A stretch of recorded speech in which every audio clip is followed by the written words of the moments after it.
I'm gonna mute this real quick. With me here today is my good friend, best friend actually, Blake.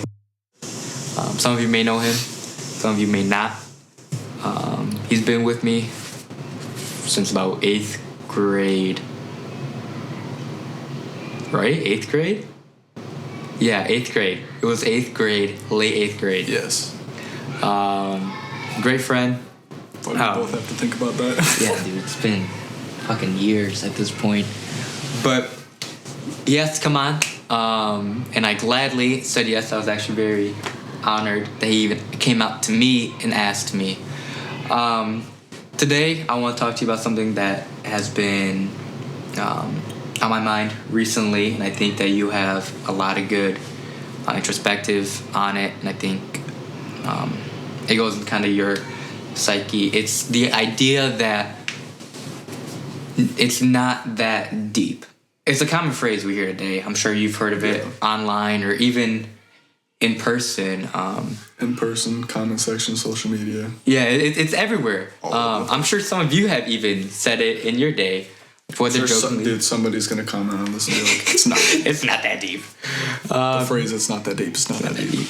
But what are your sort of just preliminary thoughts on it? Like, how do you see it? Do you think it's, there's some truth there, or it's just... There is some truth behind it, depending on, like, say, what is not that deep. Mm-hmm. Like, an insult, not that deep. A joke, not that deep. Mm-hmm. It depends on, like, what the context is. Can you come up with a specific example, by chance? You said joke, so let's say someone says you're fat as a joke, but like they know each other, but the person gets offended. Could that be even used? I don't think that can be used because like the person saying, "Oh, you're fat," doesn't know what is going on inside that person receiving that insult is, and like how they're feeling and how they're thinking about their own body. Like they say, "Oh, you're fat," or try losing a little weight, you know? And like to the person saying the insult as a joke, it could be, "Oh, it's not that deep, I didn't actually mean it." But it could be interpreted by the other person like, "Do I actually need to lose some weight?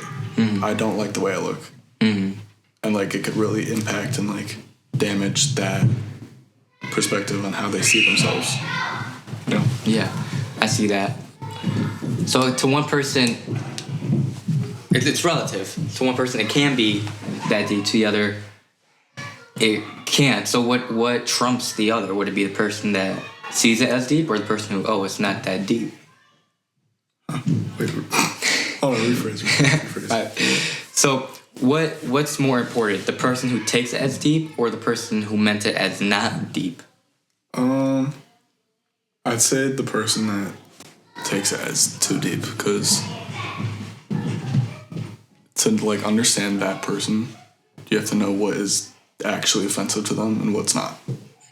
So like if you said, example, damn, you got a big ass nose. Like, of course, I'm not gonna immediately I'm not gonna be like, "Oh, that really hurt my feelings. I know I have a big nose." It's not as offensive as it was initially because I've heard it for years. But yes, it does hurt sometimes because I'm reminded every day that I have a big nose. But like I can take it as a joke, but I can't. That makes that at the same time. Yeah, so you can have it as both. Yes. I think that's where a lot of people can struggle sometimes too, is they understand the joke behind it, but the joke can still hurt. Yeah. It can be funny, but still hurt. Yes, there's hurt that carries with the joke. The humor behind it doesn't necessarily have to be like playful, because you never know like what the intent is behind the humor. Because like again, you have a big ass nose. That could be like, I'm making fun of you for something you can't change about yourself, or like a playful joke, if that makes sense. Yeah. I think with jokes, there's a lot of, just miscommunication that can go around. But with stuff that's more everyday, let's say, song lyrics. I think that's a big one, especially when looking at the Kendrick and Drake rap battle. I think that was a big one where I heard it a lot. It's not that deep. A lot of the lines, people interpreted it as something, but then we're later it's like, oh, it's not that Like they're reading deep. into it. Like they're reading into it Yeah. too much. Making their own like conspiracies about it. Yeah, and you think there's truth behind these? Like, where do you find there where it's actually not that deep? How do you find where it actually is that deep and where it actually is not that deep? You gotta find evidence. Evidence? But it's very hard to find evidence, especially since like, A, they're a celebrity. You're an average human. You're an average person. Mm-hmm. You're not that status, so you can't really like know unless you're in that circle. Mm-hmm. But like you can also be like one of those people that like deep dives through the internet and finds stuff, because there's people that do that. Yeah. Yeah, there's just internet sleuths on there and detectives. Like the whole David case. Oh my god. Oh my god. Bro is still not convicted yet. That one was that deep. That one was that deep. That one is deep. I think on top of the it's not too that deep phrase, we see this kind of generational dissing of English teachers whose whole job is to make it that deep. And if we're losing this deepness of literature, are we kind of losing some critical thinking skills? I low-key think so, because I have a film and literature class where we basically watch movies and like pick them apart through like the scenes and like the frames and the shots that they use. And my teacher, the way she talks about movies is completely different about how I think about movies, because I just watch movies just for the content. But she like points stuff out that before I took this class I would have never noticed, because I've seen some of these movies before. Yeah. And like they're low-key underappreciated for what they do, because it's insane how people can notice like tiny details in movies that you wouldn't catch unless someone pointed out. I think people forget that movies aren't just entertainment. They're kind of a form of art. Yeah. And the writing, the cinematography, even the music has meaning behind it. And I think all these elements kind of go together to make a good film. But no one really thinks, do we not care to think of it? Like, do people just not care? Well, like say you're going to watch a movie at the movie theater that's like just came out. You're buying the ticket. You're not thinking about, I'm gonna go sit in this 2-hour-long movie, have notes that I'm jotting down the entire movie and not actually watching the movie. And I'm gonna point out every single like cool little detail that I notice and not actually enjoy what I'm watching. Nobody does that, because it's stupid. Unless you're taking a film and literature class where you have to do that. But what about the people who find the joy in finding those things? Then good for them, because not everyone has that like ability to point out tiny details in movies or like look deep into it without getting like sidetracked or get bored. Because I could never just on my own time watch a movie and be like, oh my gosh, did you see that? Hold on, let me rewind. Like, so do you need someone to point it out for you? Yes. To understand it? Do you wish that you could just watch and start to pick things together? yeah. So then is that something that people are just like born with, or is it a skill that we learn? I think it's both, because some people are born with it, but some people can just like, they can watch a movie, not notice something, but then watch it again and then notice it. Oh. They're going crazy upstairs. Sorry for the noise. No, but like, if I watched a movie that I heard had like deep meanings to it for the first time, and not like saw any details that I noticed at first, if I watched the movie again, then I would notice it. That makes sense. Yeah. I think I'm with you on that same boat. I think whenever like I'm watching something and I think I have something, I just get scared that I don't have it. Like I'm getting scared that I'm reaching too deep into something. You gotta have someone confirm it for you. I need confirmation. Yeah. And I think that's my biggest flaw with a lot of things is I see something and I recognize something and I truly believe it, but I just need someone else to see it too. The same way that you do. Yeah. Yeah. Or else I don't trust myself to fully, I don't trust my abilities to recognize things like that. It's something I wish I gained more confidence in. It's a skill that I'm trying to continue to learn and grow, but it's weird. It's weird. In your own life, do you go your day-to-day critically thinking of like even the most minute things? Like you're driving to school. Do you ever just wonder why the hell am I even having to go to school? Or like just tiny things like that? I think there's meaning for everything in the world, but little things like driving to school, why am I doing this? Mm-hmm. I already have the answers for that. Mm-hmm. To go to school. Why am I going to school? I don't know. Everyone does. It's like it's a basic thing that everyone does and has been doing for who knows how long. But you don't go deeper into that? No, I don't really go deep into it. Why is that? It's just like not important to you? Like it's like, just gotta do it anyway? It has to be like not like a small thing that I would have to pick apart like that.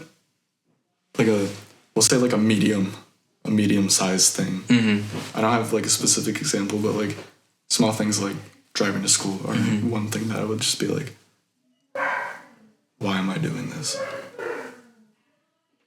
Sitting on this podcast, why am I doing this? Because I want to talk. Simple as that. So your answers for a lot of things are just simple. Simple. Yeah. I envy you for that. I truly do.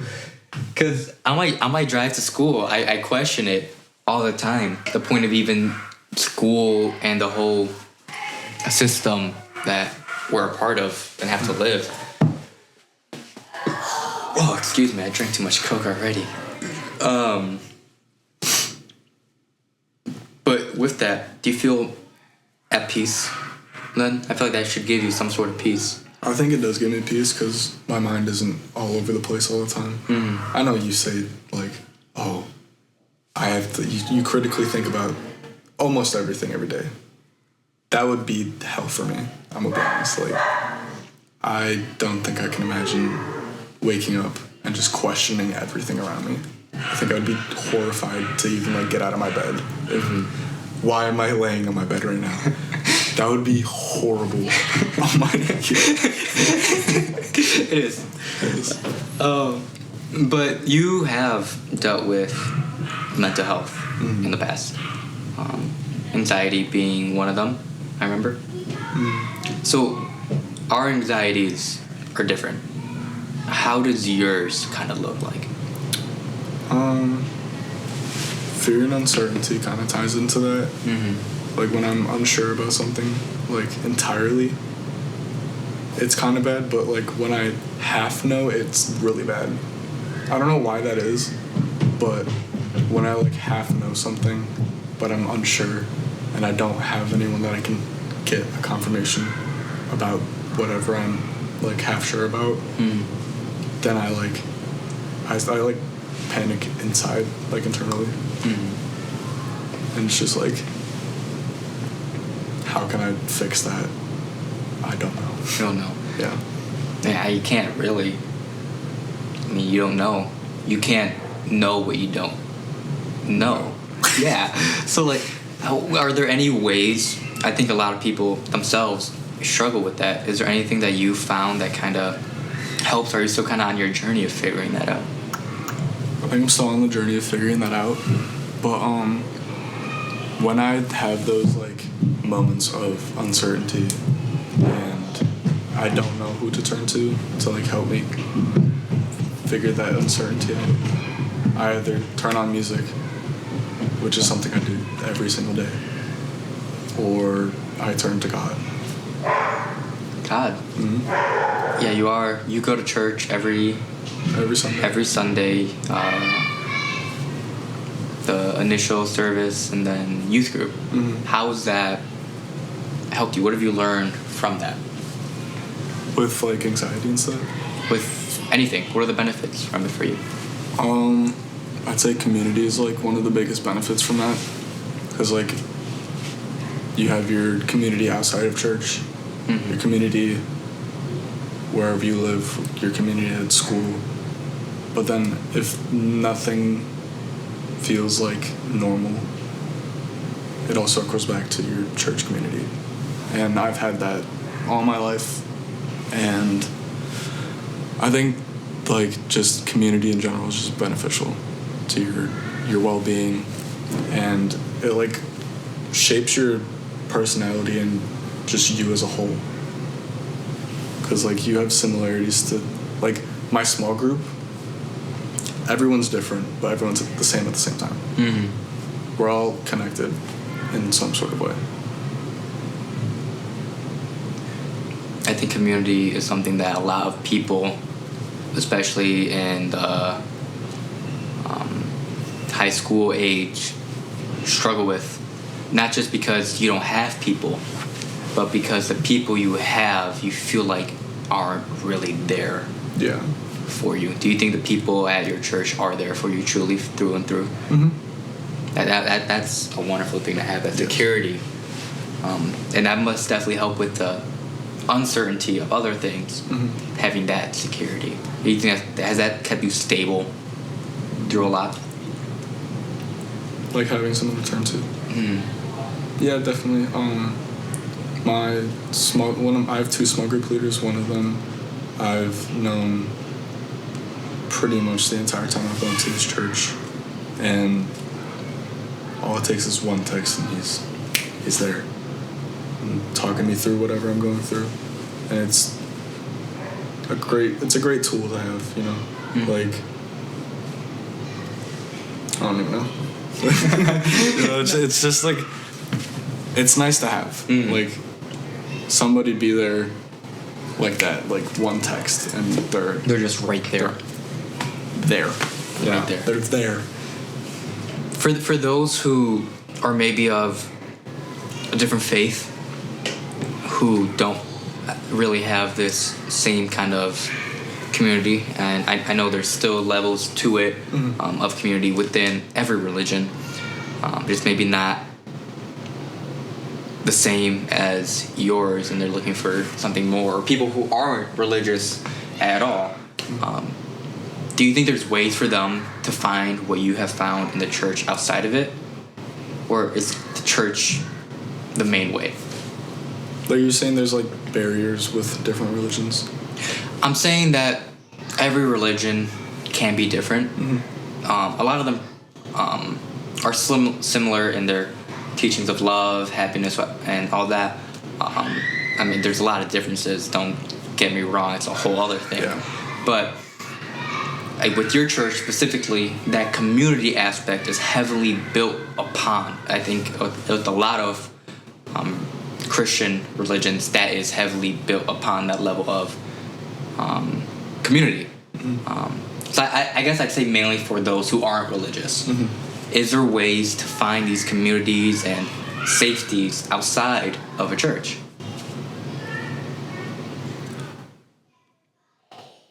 Yes. I like hesitated for a second, because I'd say like my knowledge of that is church will most likely end up tying back to it, no matter how far away you try to get from it. In my life, because everyone that goes to my church goes to different schools, and those people know different people. Like, there's some people that I know that so-and-so may not know, but the person that so-and-so knows may know the person that I know. Yeah. That's like a whole, that's a whole ordeal, but Social. like it's like a social like, web. Social, Yeah. yes, a social spider web. That's exactly what I was trying to get. A social spider web, and it will always tie back to what my faith is like built on, you know, like that community. because I told you it's all connected somehow. It all falls down to like finding your circle, the people that fit with you like puzzle pieces. I love using physical analogies. A little too much. I gotta stop with the hand stuff. Yeah. That fit with you like a puzzle piece, because those people, like you and me, we're like two singular puzzle pieces that are like super glued 1,000 times, layered, Yeah. unbreakable. And that's like an amazing thing. It's funny though, because I think looking at just our two pieces, they don't look like they would fit. I don't think they would look like they would fit at all in any circumstance, especially when I met you. Yeah. Like, it's two completely different puzzle sets. Yet we still made it work. It was effortless. It literally. Maybe not that. All right. But it was really just easy. Yeah. But not all friendships are like that. Some are forged through fire. Like fights and stuff. Not just fights, but we both had this one common friend, and they hated me. Remember that? Like, they hated me for a while. But then it just kind of happened. Yeah. Like, over time, like, it just kind of built up to being friends. So I think life is just really weird with social connections. And there's no, like, answer sheet to it. But there's good people, there's bad people. Well, I don't know. Do you think there's bad people? That's my... Actually, I'm going to get right into that. Do you think there's bad people? What do you mean bad people? Do you think people are inherently bad? Like, there's just some people out there like, yeah, they're just bad. Like shaped by their influence or their background? Wait, by their actions or their background? Both. I mean, you can't have action without background. This is true. I think there's people that are just like have a naturally bad, like, I'm not gonna say aura, but like a connotation to their personality. What do you mean by connotation? Like their personality is so like uniquely aggressive and like all like the bad words for bad, like aggressive, violent, competitive, toxic. Like that's their personality, and it's so uniquely based on all of those that it's not compatible with anyone else's personality, so they like can't be friends. Like it's literally impossible.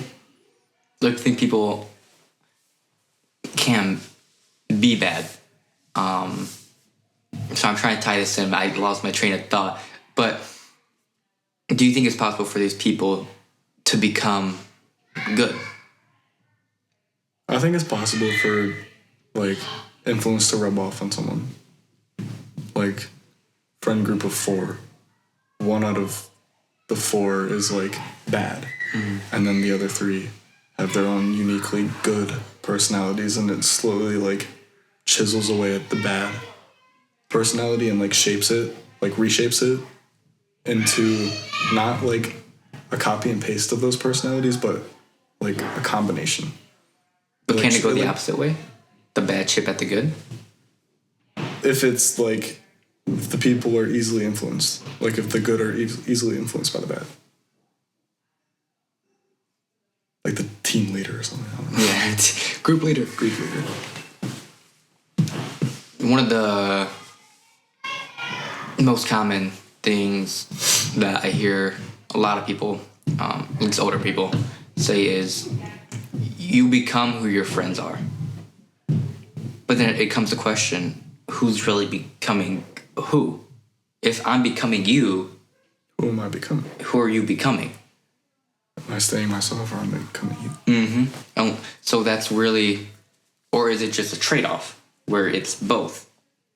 Like a siphon. like a siphon, yeah, to pull into one. But then now we're each this one thing, so we can't siphon anymore. I guess that's what I was saying before with like the four friends analogy. Mm-hmm. Like they chisel off the bad and it becomes a combination of everyone. But that would mean the Bad is also getting into the good. But what if that combination makes something new and it's... But the bad would still be there. The bad would still be there, but like what if it's not like a bad? Is there a good amount of bad? Well, what is bad? Is some bad just bad? We're in a bad circle right now.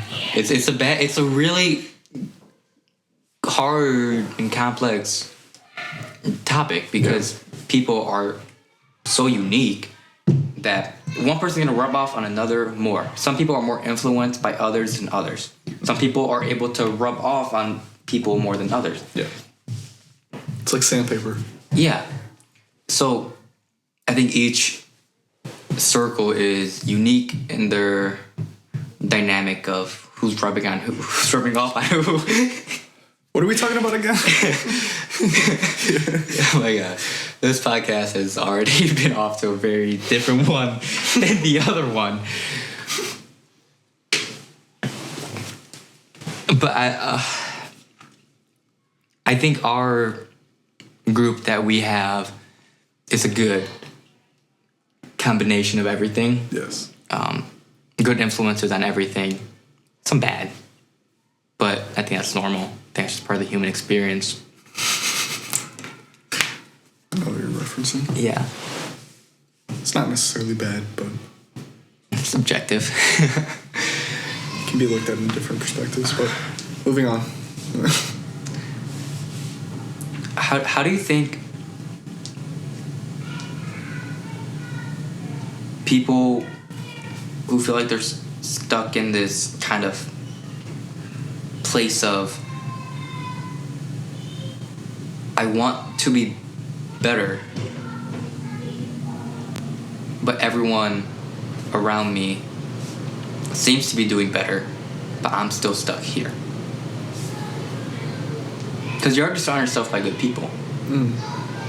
But you yourself are still at the same level as I was at the before. same level as you always Like have. there's no improvement. You haven't seen any improvement. You can't surround yourself by better because you're already there. Yeah.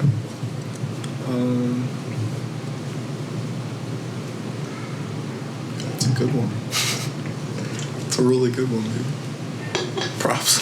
Came off the top of my head. Off the dome. I think there's two options, but I only have one. There's definitely two options for that. Ask for advice or help. Have those better people pull you up to their level. In a way. So speak up. Yes. Do you think you speak up a good amount in your day-to-day life? If I need to. Well, how do you determine if you need to? Sometimes you need to, but you don't know you need to. Again, that's a good one. Yo, you're stumping me right now. Welcome to the podcast.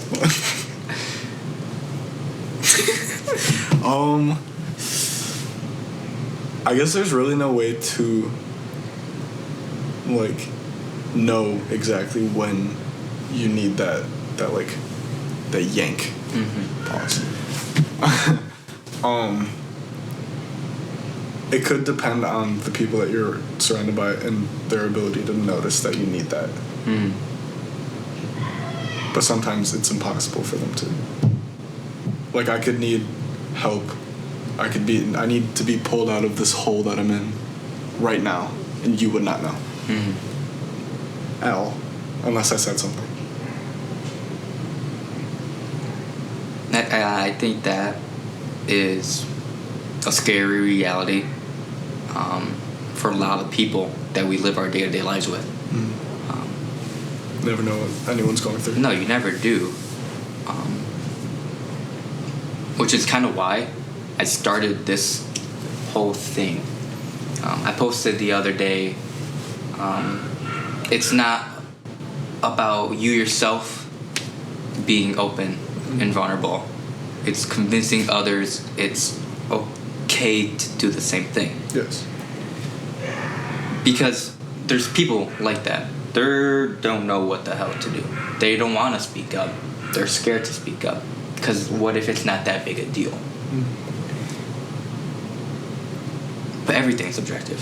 Yes. Everything in life, there is no direct anything.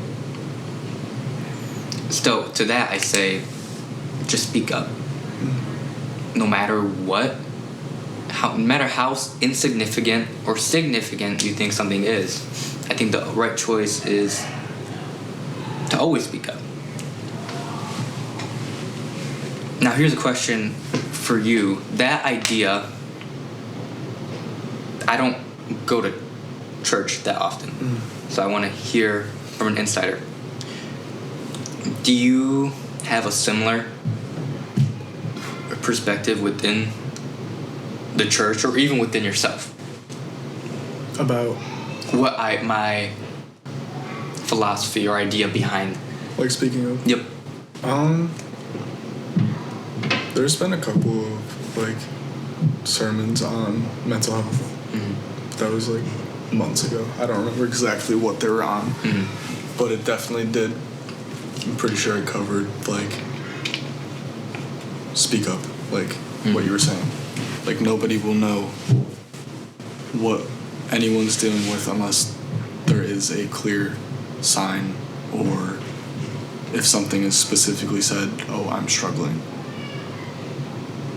But if someone is struggling and you do notice and they don't speak up, don't like pull that information out of them, because it could make it worse. Unless they hold on, wait a minute, I feel like I'm saying the wrong thing. There is no wrong thing here. No, I feel like I'm like discouraging people from like helping people. I didn't mean to do that. No, I see exactly where you're coming from, because it's important to be there for people, but for some people, pushing on them is only making it worse. Yes. So you're not bettering them. You're adding to it. You're adding to it. Yeah. So it's blurred line there of knowing when to really step a foot down or take a step back. I think if you really know the individual, it's really easy. Not really easy. It's you have more knowledge on what the right thing to do is.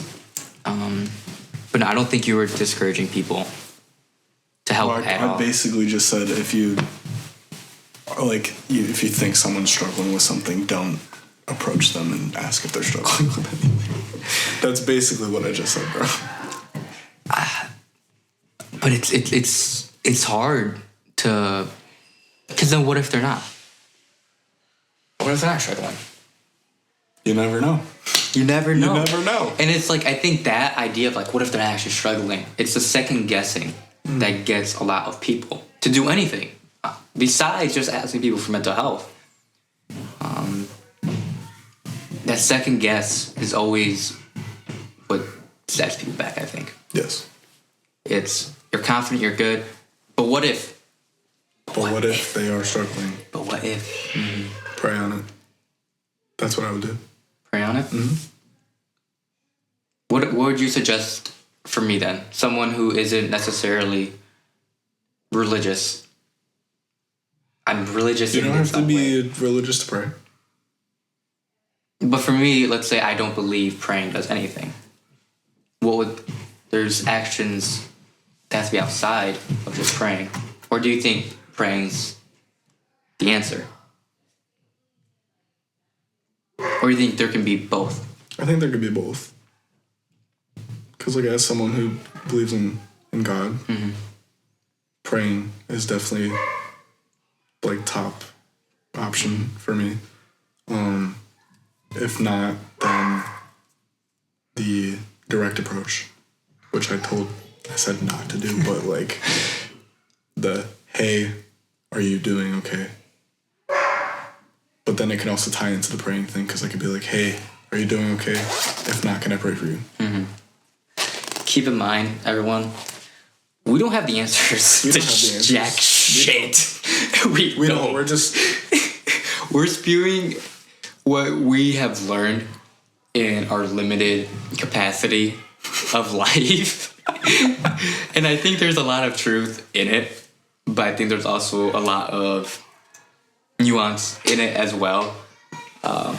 there could be flaws in our answers. Oh, there's 100% it. 100%. Like, and majority of you who probably even made it this far are our same age Do you too. think anyone's even gonna make it this far? Hell no. If you made it this far, If you made it this far, just comment avocado toast. smash that like button, click follow, subscribe. I don't know.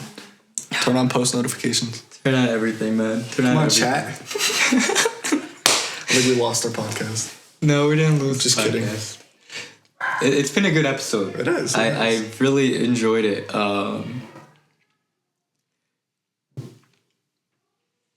But the one thing I just can't get over is what drives you, you know? What drives me What drives you? to Do anything. do anything? Because we stated multiple times, you are religious. Mm-hmm. So does your drive come from God and living the best life for Christ that you can? Or is there something else? I think my drive comes from God and the people around me. My main motivation to get up in the morning is the people around me. My family, you, my girlfriend, the people I see every day. Mm-hmm. It's like, if I didn't have that, I wouldn't want to wake up. I would go to sleep and not want to wake up because I wouldn't have anything to look forward to. Your family is a very family-oriented family. Mm. I'd say you guys are very Tight-knit. tight-knit and close. More so than my family. And it's a really interesting dynamic to see because I never really grew up with that. Mm. I see it a little bit more on my dad's side. Mm. But with being such a close family, do you feel like there's a good layer of trust but also boundaries within that? Like trust and boundaries for my freedom or Anything. anything. Like you live with them and you have for 17 years. At the same time, you're also becoming your own person. 18. Okay. It's 18 years. You are becoming your own independent person. And you're growing into the man you are today and the man you will grow into for the future. Mm-hmm. You're not going to be a kid forever. You're not even a kid right now. No, I'm not even. Do you think your upbringing has given you a good sense of independence to grow into the best person you can be? I think growing up in once I hit 16, mm-hmm. my freedoms expanded with having my license, having a debit card, mm-hmm. and all the pre-adult responsibilities and stuff, like a job. Mm-hmm. I think that definitely unlocked a lot more financial independence because I can do whatever I want with my money, mm-hmm. just not save it. Taco Bell. Another freedom, social freedom. I can basically go wherever I want. I have an extended curfew. I think those freedoms are a gift and a curse. Because I've abused some of those freedoms before, and it came back and bit me in the ass. Bit me in the ass a couple times. Have I learned from those? Not really. Have I lost a lot of trust from my parents? Kind of. But I think the lessons learned there. Oh, gonna just fart in the door. The lessons learned from those were like, be more responsible, obviously. Yes, you have freedom, but like that freedom comes with cost. And like it could really fuck up your life if you abuse those too much. But like, yeah, it definitely is slowly shaping my future and how I see it. You're not really a risk taker. I wouldn't describe you as a risk taker. I'm not a risk taker, but the few risks I have taken were very, very horrible. Yeah, I'll give you that. Well, a lot of people who take risks, from what I've kind of observed, it's because of a lack of stimulation.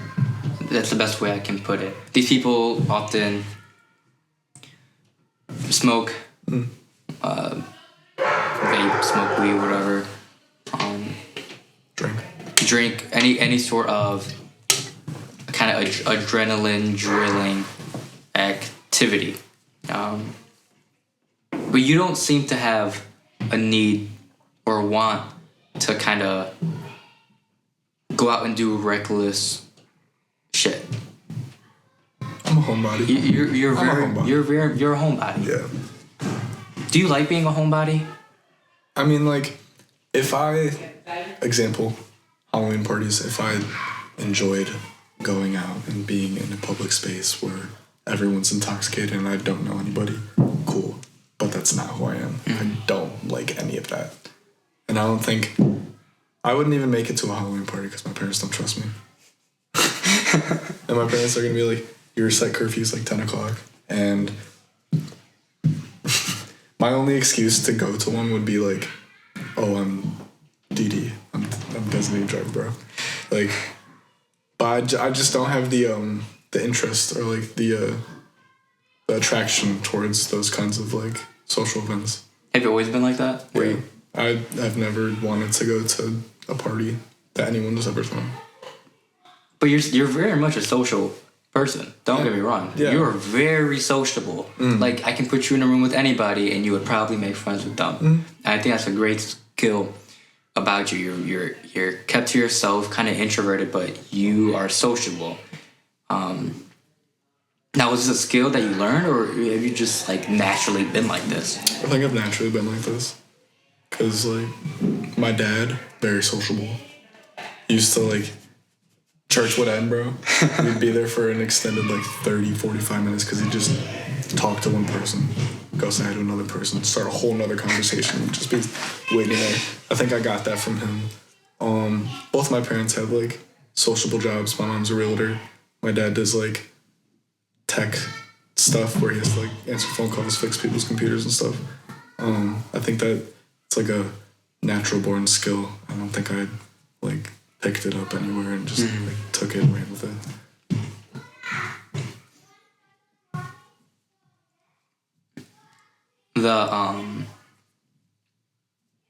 Oh my god, my brain just farted.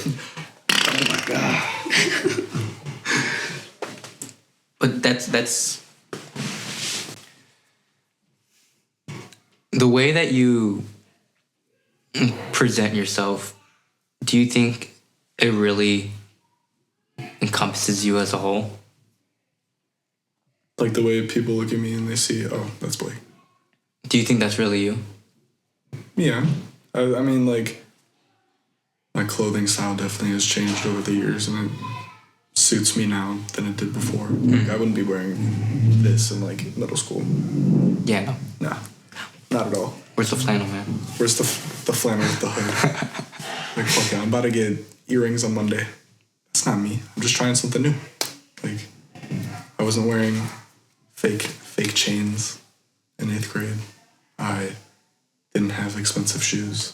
Why do you want to do all why do you want to do all that? Still trying to figure out like who I am. And like if none of that works for me, start slowly making changes, see what fits me. If I like it, I like it. That's me. I don't care what other people think. Like if I get earrings, you say you don't like them, still gonna have them. And you look good with them. Yeah.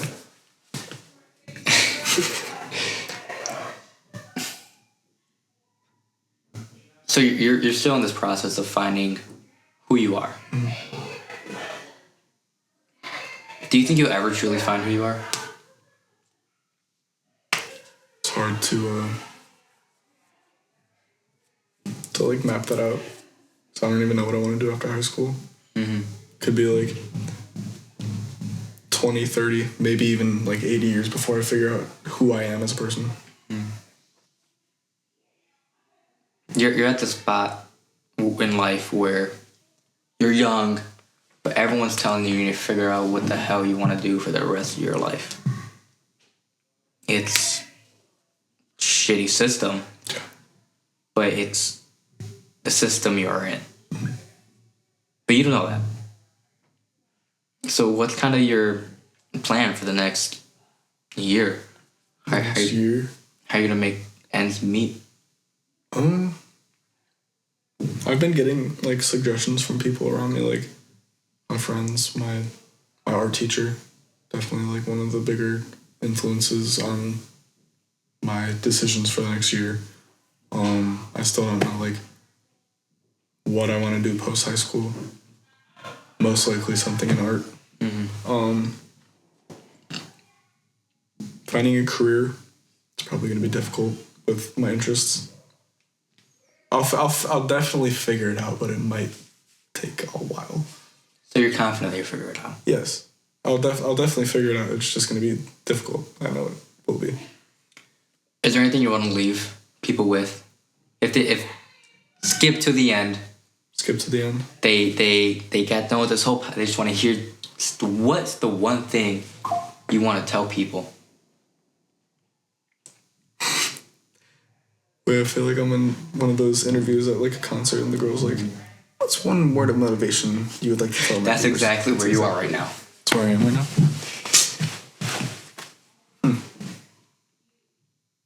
Should we tie it back to like the first prompt?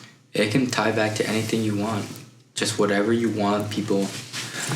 Something to inspire people. Something you want people to remember you by. If you don't know who you are, you'll figure it out. Whether it's you figure it out yourself or you have help along the way, you will figure out who you are. Don't let people tell you who you are, like, direct. But they can help you, shape who you are. There, mic drop. Boom. Thank you. Boom. For being here, man. That was really shitty. Was great. That was a good one, man. Thank you. That was not a good one. What are you talking about?